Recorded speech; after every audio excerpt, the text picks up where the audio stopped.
ഏവർക്കും തിങ്ക് ടോണിക്കിന്റെ മറ്റൊരു വീഡിയോയിലേക്ക് സ്വാഗതം. ഇന്നത്തെ വീഡിയോയിൽ 8th സ്റ്റാൻഡേർഡിലെ ബേസിക് സയൻസിലെ ബയോളജിയുടെ സെക്കൻഡ് ചാപ്റ്ററിന്റെ രണ്ടാമത്തെ ഭാഗമാണ് ഇൻക്ലൂഡ് ചെയ്തിരിക്കുന്നത്. Origin of life, origin of living things, ജീവന്റെ ഉത്ഭവം, ജീവികളുടെ. അതിന്റെ രണ്ടാമത്തെ ഭാഗമാണ് ഇന്നത്തെ വീഡിയോയിൽ ഇൻക്ലൂഡ് ചെയ്തിരിക്കുന്നത്. ഒന്നാമത്തെ ഭാഗത്തിൽ കുറേയേറെ കാര്യങ്ങൾ നമ്മൾ പഠിച്ചായിരുന്നു. അത് കാണാത്തവരുണ്ടെങ്കിൽ ചെക്ക് ചെയ്ത് നോക്കുക. അതോടൊപ്പം തന്നെ ആദ്യമായിട്ടാണ് നിങ്ങൾ ഈ ചാനൽ കാണുന്നതെങ്കിൽ സബ്സ്ക്രൈബ് ചെയ്യുക, ലൈക്ക് ചെയ്യുക, ഷെയർ ചെയ്യുക.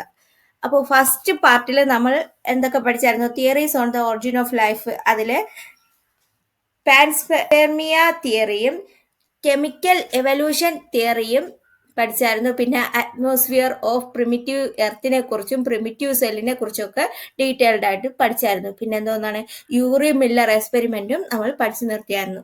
അതിനുശേഷമുള്ള കാര്യം നമുക്ക് നോക്കാം.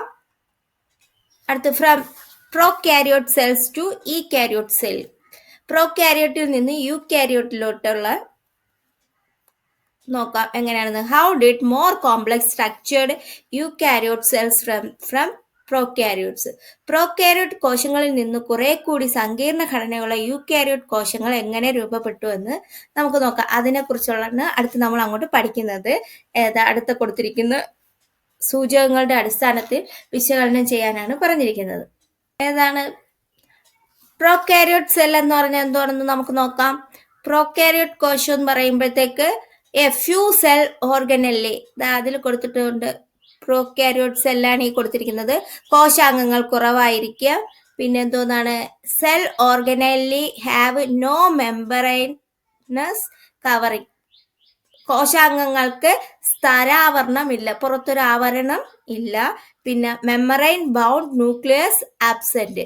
മെമ്മറൈൻ ബൗണ്ട് ന്യൂക്ലിയസ്, സ്തരാവരണമുള്ള മർമ്മം അവിടെ ഇല്ല. ഏതിൽ വരുന്നത്? പ്രോകാരിയോട്ടിക് സെല്ലിൽ വരുന്നത്. എന്നാൽ യൂകാരിയോട്ട് സെല്ലിൽ വരുമ്പോഴത്തേക്ക് എന്താണ്? മെനി സെൽ ഓർഗനലൈസ്, ഒരുപാട് സെൽ ഓർഗനലൈസ് ഉണ്ട്. ഇതില് കൂടുതൽ കോശാംഗങ്ങളുണ്ട്. ഓർഗനലൈസ് വിത്ത് മെംബ്രാനസ് കവറിങ്, സ്തരാവരണത്തോട് കൂടിയ കോശാംഗങ്ങളാണ് ഉള്ളത്. പിന്നെ എന്തോന്നാണ്? മെമ്പറൈൻ ബൗണ്ട് ന്യൂക്ലിയസ് പ്രസന്റ്, സ്തരാവരണമുള്ള ഒരു മർമ്മം ഇതിന് ഉണ്ട്. ഇവിടെ കാണുമ്പോഴത്തേക്ക് അറിയാം ന്യൂക്ലിയസ് ഇതാ അടക്കുന്ന ന്യൂക്ലിയർ മെമ്മറൈൻ. ഇതാണ് ന്യൂക്ലിയർ മെമ്മറൈൻ. ഇവിടെ കൊടുത്തിട്ടുണ്ട്, ആരോ കൊടുത്തിരിക്കുന്നത് കണ്ട. അത് കഴിഞ്ഞിട്ട് എൻഡോപ്ലാസ്മിക് റെക്ടിക്കുലം, അന്തർദ്രവ്യജാലിക ഒക്കെ ഇതിലുണ്ട്. ഇതില് മർമ്മസ്തരം, മർമ്മം ഒക്കെ ഇതില് എല്ലാം ഉണ്ട്. ഏതിലാണ്? യൂകാരിയോട്സിൽ. പ്രോകാരിയോട്സിൽ കോശത്തിൽ അംഗങ്ങൾ കുറവാണ്. അതുപോലെ കോശാംഗങ്ങൾക്ക് സ്തരാവരണം ഇല്ല. അതുപോലെ എന്താണ് ഒരു സ്തരാവരണമുള്ള ഒരു മർമ്മം അതിന് ഇല്ല. അടുത്തത് how might other organelles found in cells have been formed? Analyze the given illustration. Prepare note on. കോശങ്ങളിൽ കാണപ്പെടുന്ന മറ്റു കോശാംഗങ്ങൾ എങ്ങനെയായിരിക്കും രൂപപ്പെട്ടിട്ടുണ്ടാവുക? അടുത്തൊരു പിക്ചർ തന്നിട്ടുണ്ട്, അത് നോക്കി നമ്മളടുത്ത് ചെയ്യാനാണ് പറഞ്ഞിരിക്കുന്നത്. നോക്കാം. അടുത്ത യൂകാരിയോട്ടിക് സെൽ. പ്രോകാരിയോട്ടിക് സെല്ലിന് മാറ്റങ്ങൾ സംഭവിച്ചാണ് യൂകാരിയോട്ടിക് സെല്ലിലേക്ക് വന്നത്. ഈ യൂകാരിയോട്ടിക് സെല്ലിൽ ഫസ്റ്റ് കൊടുത്തിരിക്കുന്നത് കണ്ടോ, ഈ ഒരു രീതിയിലായിരുന്നു. അതിനുശേഷം എന്തോന്ന് സംഭവിച്ചു? Engulfing a small aerobic bacterium. Aerobic ബാക്ടീരിയത്തെ വിഴുങ്ങുകയാണ് ചെയ്യുന്നത്. ആദ്യം ഈ യൂകാരിയോട്ടിക് സെല്ല് ആദ്യം എയറോബിക് ബാക്ടീരിയത്തെ വിഴുങ്ങുന്നു. അതെന്തോന്ന് സംഭവിക്കുന്നു? അതെന്തായി മാറുന്നു? Instead of digesting the small cell, it provides protection. Gradually it is transforms into mitochondria. ചെറുകോശത്തെ ദഹിപ്പിക്കുന്നതിന് പകരം എന്തോന്ന് ചെയ്തു? അതിന് സംരക്ഷണം നൽകുകയും അതെന്തായി മാറുകയാണ് ചെയ്യുന്നത്? മൈറ്റോകോൺട്രിയ ആയിട്ട് മാറുകയാണ് ചെയ്തത്. ഇതിൽ ആദ്യത്തതിൽ കണ്ടോ, ഇത് മൈറ്റോകോൺട്രിയ ആയിട്ട് മാറുകയാണ് ചെയ്തത്. ഏത്? എയറോബിക് ബാക്ടീരിയത്തിനെ സംരക്ഷിക്കുക, എയറോബിക് ബാക്ടീരിയത്തെ വിഴുങ്ങുകയും അതിനെ സംരക്ഷിക്കുകയും ചെയ്ത് അതെന്തോന്നായി മാറുകയാണ് ചെയ്യുന്നത്? മൈറ്റോകോൺട്രിയ ആയിട്ട് മാറുകയാണ് ചെയ്യുന്നത്. ഇപ്പുറം നോക്കൂ. Engulfing a small photosynthetic bacterium, ചെറുകോശമായ പ്രകാശ സംശ്ലേഷണ ബാക്ടീരിയത്തെ വിഴുങ്ങുന്നു. പിന്നെ ചെറുകോശമായ പ്രകാശ സംശ്ലേഷണ ബാക്ടീരിയത്തെ വിഴുങ്ങുന്നു. അതെന്തായിട്ട് മാറുന്നു? Instead of digesting the photosynthetic bacterium, it provides protection. Gradually it transform into a chloroplast. പ്രകാശ സംശ്ലേഷണ ബാക്ടീരിയയെ ദഹിപ്പിക്കുന്നതിന് പകരം എന്തോന്നാണ് ചെയ്യുന്നത്? അതിനും സംരക്ഷണം നൽകുന്നു. അതെന്തോ ക്രമേണ എന്തോ ആയിട്ട് മാറുകയാണ് ചെയ്യുന്നത്? ക്ലോറോപ്ലാസ്റ്റ് ആയി മാറുകയാണ് ചെയ്യുന്നത്, ഹരിതകണമായി മാറുകയാണ് ചെയ്തത്. കണ്ടോ? ഇപ്പൊ ഹരിതകണമായിട്ട് അത് മാറുകയാണ് ചെയ്തത്. കണ്ടോ? അപ്പോ ആദ്യം യൂക്കാരിയോട്സ്, പ്രോകാരിയോട്സിലെ മാറ്റങ്ങൾ വരുന്നതാണ് യൂക്കാരിയോട്ടിക് സെല്ലായിട്ട് മാറുന്നത്. ഈ യൂക്കാരിയോട്ടിക് സെല്ലിൽ പിന്നെയും ചേഞ്ചസ് വന്നാണ് ഈ ഇപ്പോൾ കാണുന്ന ഈ ഒരു രീതിയിലുള്ള സെല്ലായിട്ട് മാറുന്നത്, യൂക്കാരിയോട്ടിക് സെല്ലായിട്ട്, കോശമായിട്ട് മാറുന്നത്. ഓക്കെ, അടുത്ത നോക്കൂ. In prokaryotes, genetic material is scattered within the cytoplasm. As part of the evolutionary process, the formation of a nuclear membrane was the key feature of eukaryotic cell.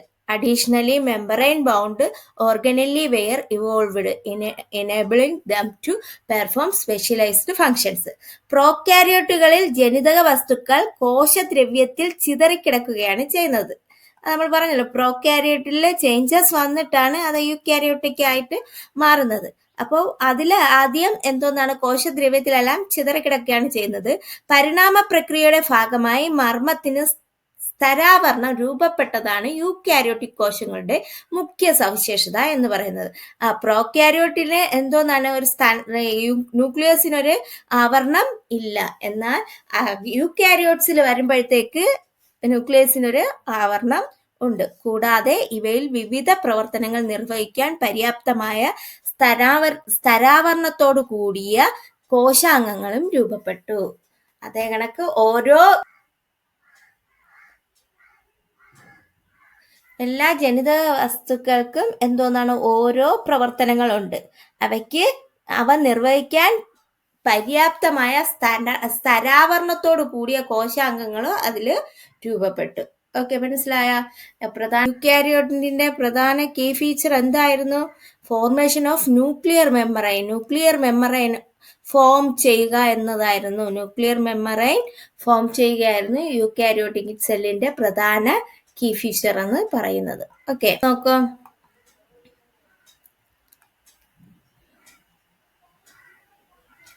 അടുത്ത് പറഞ്ഞിരിക്കുന്ന ഇൻഡിക്കേറ്റേഴ്സ് പ്രോകാരിയോട്ടിക് സെല്ലും eukaryotic സെല്ലും തമ്മിലുള്ള ഒരു difference ആണ് തന്നിരിക്കുന്നത്.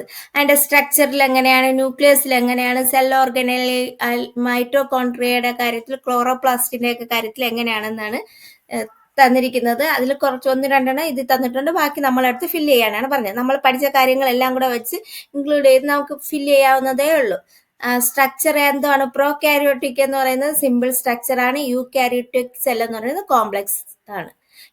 അതിന്റെ nucleus എന്ന് പറയുന്നത് does not have a membrane. അതിനൊരു മെമ്പറൈൻ ഇല്ല, മെമ്പറൈൻ ബൗണ്ട് ഇല്ല.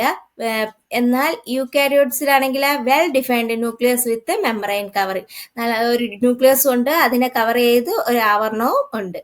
അടുത്ത cell organelle such as mitochondria and chloroplast. Fewer cell organelles, കോശാംഗങ്ങൾ കുറവായിരിക്കും. മെനി സെൽ ഓർഗനലീസ്, കോശാംഗങ്ങൾ താരതമ്യേന കൂടുതലായിരിക്കും. അപ്പൊ ഇവ തമ്മിലുള്ള ഡിഫറൻസ് എങ്ങനെയാണെന്ന് വെച്ച് നോക്കുക. ഇവിടെ കുറച്ചുകൂടെ തന്നിട്ടുണ്ട്.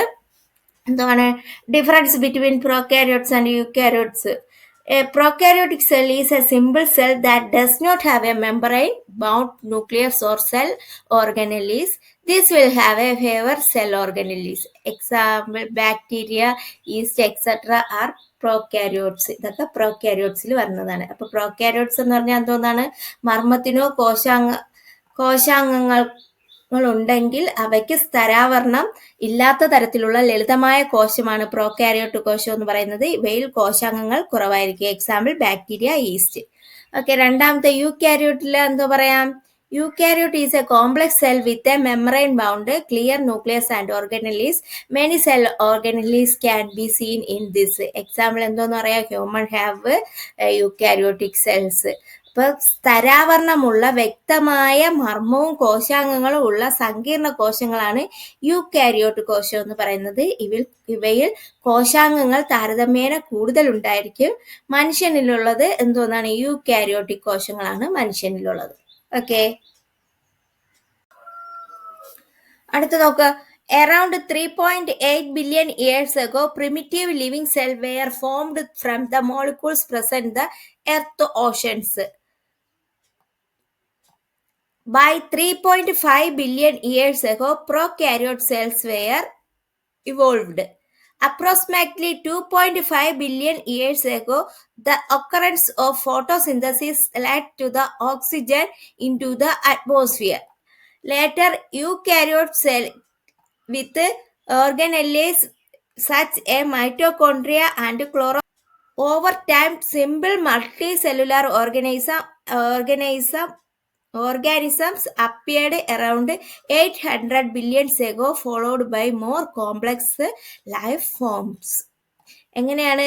ഏകദേശം 3.8 ബില്യൺ വർഷങ്ങൾക്ക് മുമ്പ് ഭൂമിയുടെ സമുദ്രത്തിൽ ഉണ്ടായ തന്മാത്രകളിൽ നിന്ന് ആദിമകോശങ്ങൾ രൂപം കൊണ്ടു.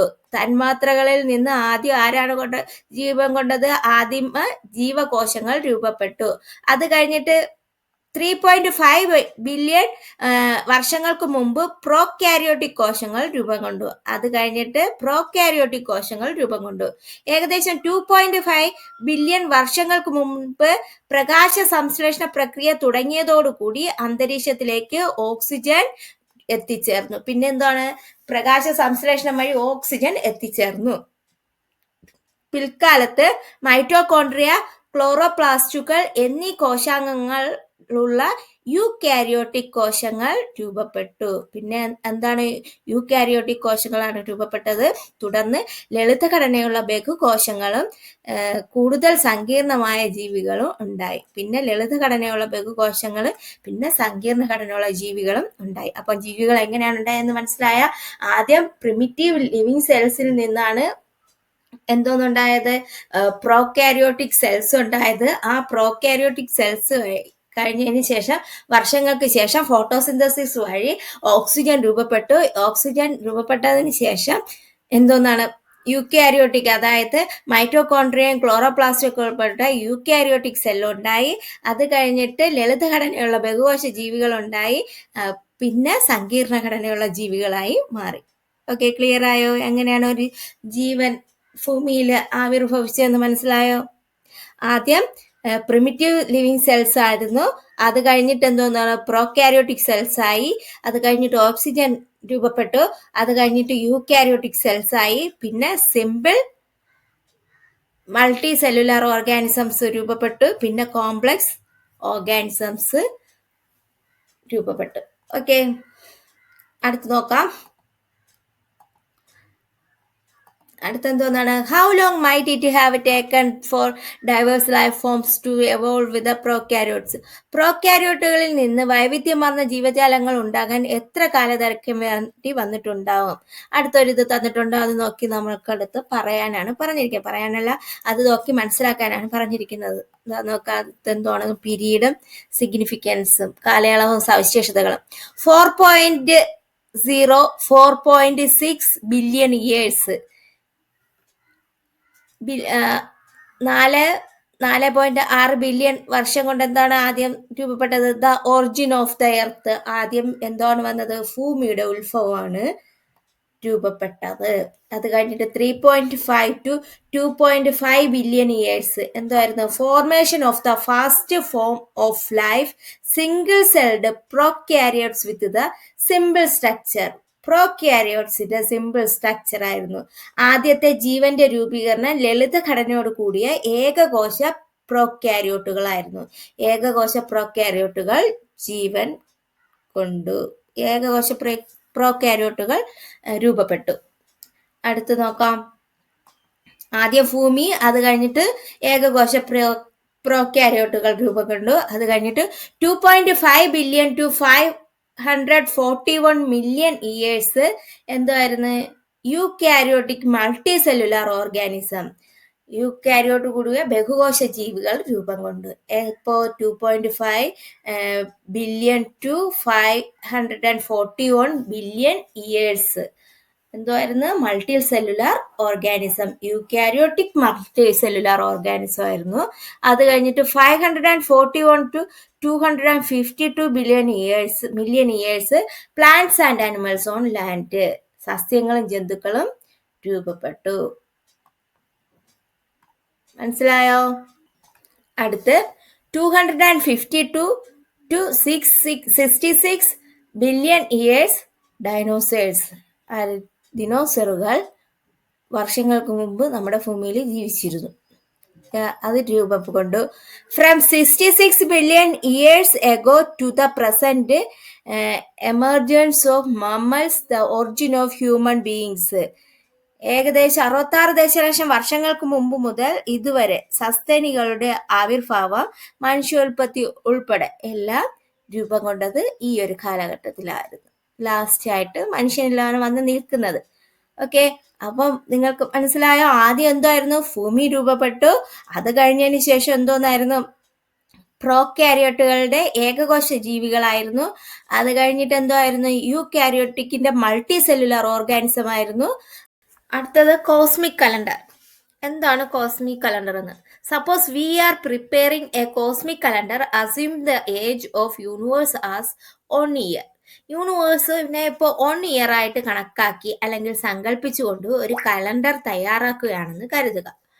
In this calendar 1 second is equivalent to around 438 years. 1 second എന്ന് പറയുന്നത് എത്രയ്ക്ക് ഈക്വൽ ആയിരിക്കും? 438 ഇയേഴ്സിന് ഈക്വൽ ആയിരിക്കും. പ്രസ്തുത കലണ്ടറിലെ 1 സെക്കൻഡ് എന്നത് ഏകദേശം 438 വർഷങ്ങൾക്ക് സമാനമായിരിക്കും. കോസ്മിക് കലണ്ടറിന്റെ ഒരു മാതൃകയാണ് ചുവടെ കൊടുത്തിരിക്കുന്നത്. അത് നമുക്ക് നോക്കാം. അപ്പോൾ കോസ്മിക് കലണ്ടർ എന്ന് പറഞ്ഞാൽ എന്തോന്നാണ്? പ്രപഞ്ചത്തിന്റെ പ്രായം കേവലം 1 വർഷമായി സങ്കല്പിച്ചുകൊണ്ടുള്ള ഒരു കലണ്ടർ തയ്യാറാക്കുന്നതാണ് കോസ്മിക് കലണ്ടർ എന്ന് പറഞ്ഞിരിക്കുന്നത്. അതില് 1 സെക്കൻഡ് എന്ന് പറയുന്നത് എത്രയാണ്? 438 വർഷങ്ങളായിട്ടാണ് ചിത്രീകരിച്ചിരിക്കുന്നത്. അപ്പോൾ എന്താണ് cosmic calendar? Suppose we are preparing a cosmic calendar assuming the age of universe as 1 year.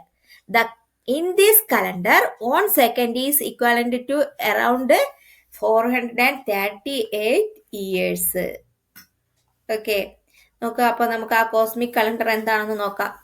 ഇവിടെ 1 വർഷമായിട്ട് കണക്കാക്കിയാണ് ഇതിൽ രേഖപ്പെടുത്തിയിരിക്കുന്നത്. ഇതിൽ ആദ്യം ഇവിടെ January 1st, the universe was born at exactly 00.00 on the morning of January 1st. 000.00 എന്ന് പറഞ്ഞാൽ എന്തുവാണ്? 12 മണി. ഒരു ദിവസം, അടുത്ത ദിവസം സ്റ്റാർട്ട് ചെയ്യുന്നത് 12 മണി കഴിഞ്ഞിട്ടല്ലേ അടുത്ത ദിവസം സ്റ്റാർട്ട് ചെയ്യുന്നത്. അപ്പൊ ആ ഒരു സമയം January 1st പുലർച്ചയ്ക്ക് 12 മണിക്ക് പ്രപഞ്ചം ഉണ്ടാകുന്നു എന്നാണ് പറയുന്നത്. അപ്പോൾ അത് January 1st. അത് കഴിഞ്ഞിട്ട് February, March, April, May, June, July അവിടെ എങ്ങും ഒന്നും സംഭവിച്ചില്ല. ഓഗസ്റ്റ് 1st ആയപ്പോഴത്തേക്ക് സോളാർ സിസ്റ്റവും എർത്തും രൂപം കൊണ്ടു എന്നാണ് പറയുന്നത്. ഓഗസ്റ്റ് 1st ഏതൊക്കെ? സൗരയൂഥവും ഭൂമിയും രൂപപ്പെട്ടു എന്ന് പറയുന്നത്. പിന്നെ സെപ്റ്റംബർ 22 എന്തോന്നാണ്? ജീവന്റെ ആവിർഭാവം ഉത്ഭവിച്ചു എന്നാണ് പറയുന്നത്, സെപ്റ്റംബർ 22. അത് കഴിഞ്ഞിട്ട് ഒക്ടോബർ 12 പ്രോകാരിയോട്സ് രൂപപ്പെട്ടു. നമ്മൾ പറഞ്ഞു പ്രോകാരിയോട്സ് കഴിഞ്ഞിട്ടാണ് യൂകാരിയോട്സ്, അങ്ങനെ നമ്മൾ നേരത്തെ പറഞ്ഞായിരുന്നു. അതില് ഒക്ടോബർ 12 പ്രോകാരിയോട്ടുകൾ രൂപപ്പെട്ടെന്നാണ് പറയുന്നത്. അത് കഴിഞ്ഞ് നവംബർ 9 യൂകാരിയോട്ടുകൾ രൂപപ്പെട്ടു. യൂകാരിയോട്സ് രൂപപ്പെട്ടു എപ്പോ? നവംബർ 9. അത് കഴിഞ്ഞിട്ട് ഡിസംബറിൽ വന്നിട്ട് ഒത്തിരി കാര്യങ്ങൾ സംഭവിച്ചു എന്ന് പറയാണ്. ഡിസംബർ 18 എന്തോന്നാണ്? വെർട്ടിബ്രേറ്റ്, നട്ടെല്ലുള്ള ജീവികൾ രൂപപ്പെട്ടു. നമ്മളൊക്കെ നട്ടെല്ലുള്ള ജീവികളാണ്. ഡിസംബർ 20 കരയിലെ സസ്യങ്ങൾ, ലാൻഡ് പ്ലാന്റ്സ് രൂപപ്പെട്ടു. ഡിസംബർ 26 ഡൈനോസറുകൾ രൂപപ്പെട്ടു. ഡിസംബർ 27 മമ്മൽസ് അറിയാലോ, സസ്തനികൾ, കുഞ്ഞുങ്ങളെ പ്രസവിക്കുകയും മുലയൂട്ടി വളർത്തുകയും ചെയ്യുന്നവയ്ക്കാണ് മമ്മൽസ് എന്ന് പറയുന്നത്, സസ്തനികൾ എന്ന് പറയുന്നത്. അത് കഴിഞ്ഞിട്ട് എപ്പോഴാണ് മനുഷ്യൻ രൂപപ്പെട്ടെന്ന് പറയുന്നത്? ഡിസംബർ 31 1152 ഹ്യൂമൻസ് രൂപപ്പെട്ടു എന്നാണ് പറയുന്നത്. അപ്പൊ ഇതെന്തോന്നാണ്? കോസ്മിക് കലണ്ടർ എന്ന് പറയുന്നത് മൊത്തത്തിൽ ഒരു വർഷമായിട്ട് കാൽക്കുലേറ്റ് ചെയ്താൽ നമുക്ക് ഇങ്ങനെ രേഖപ്പെടുത്താം എന്നാണ് പറയുന്നത്. നമുക്കറിയാം ജീവൻ ഒക്കെ ഉണ്ടായിട്ട് എത്രയോ മില്യൺ ഇയേഴ്സിന് മുന്നേ ആയിട്ടാണ് ജീവൻ ഉണ്ടായിട്ടുള്ളതെന്ന് അറിയാം. പക്ഷെ നമുക്ക് ഇതൊന്ന് ജസ്റ്റ് മനസ്സിലാക്കാൻ വേണ്ടിയിട്ട് ഇങ്ങനെ പറഞ്ഞിരിക്കുന്നു എന്നുള്ളതേ ഉള്ളൂ. ഓക്കെ, അടുത്തെന്താണെന്ന് നോക്കാം. According to the cosmic calendar, humans appeared in the final moments of the last day of the year. ആ ഇയറിന്റെ ഏറ്റവും അവസാനമായിട്ടാണ് ആര് രൂപം കൊണ്ടത്? മനുഷ്യർ ഉണ്ടായതെന്ന് പറയുന്നു. Doesn't that clearly show how recent the emergence of humans in the timeline of the universe? പ്രപഞ്ചത്തിന്റെ കാലഗണനയിൽ മനുഷ്യന്റെ ആവിർഭാവം എത്ര അടുത്ത കാലത്താണെന്ന് ഇതിൽ നിന്ന് വ്യക്തമായല്ലോ. അപ്പോൾ മനുഷ്യൻ രൂപം കൊണ്ടത് ഏറ്റവും ലാസ്റ്റ് ആണ്, അത് ഒരുപാട് അടുത്താണെന്നാണ് പറയുന്നത്. ബാക്കിയുള്ളതൊക്കെ രൂപപ്പെട്ടതിന് ശേഷം എത്രയോ കാലങ്ങൾ കഴിഞ്ഞിട്ടാണ് മനുഷ്യൻ രൂപം കൊണ്ടതെന്നാണ് പറയുന്നത്.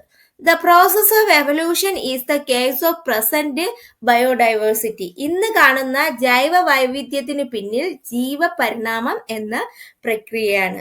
It is difficult to predict the direction of evolution as it is an accidental phenomenon.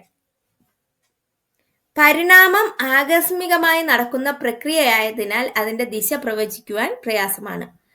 പിന്നെന്താണ്? Imagine how evolution would be continued. Make your thoughts to create writings. പരിണാമത്തിന്റെ തുടർച്ച എങ്ങനെയായിരിക്കുമെന്ന് ഭാവന ചെയ്ത് നിങ്ങളുടെ ചിന്തകൾ എഴുതാനാണ് പറഞ്ഞിരിക്കുന്നത്, രചനകളായിട്ട് എഴുതാനാണ് പറഞ്ഞിരിക്കുന്നത്.